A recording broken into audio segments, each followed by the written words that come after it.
Welcome. In today's video, we'll walk you through the updated steps on how to export your data from Gmail using your Android device. Let's dive right in. First, make sure you have your Gmail app open on your Android device. Once you're in, look to the top right corner of the screen. There, you'll see your profile picture.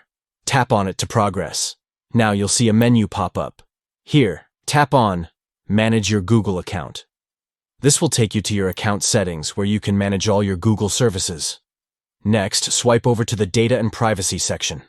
This is where you can find options related to your data security and management. Scroll down a bit until you see Download or Delete your data.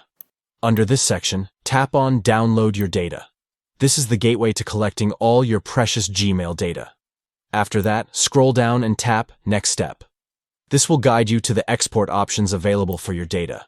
Finally, scroll down one last time and tap Create Export. Congratulations! You've just set the wheels in motion to download your Gmail data. Remember, the process might take some time depending on how much data you have, so be patient. That's it for today's guide. If you found this video helpful, don't forget to like and subscribe for more tech tips.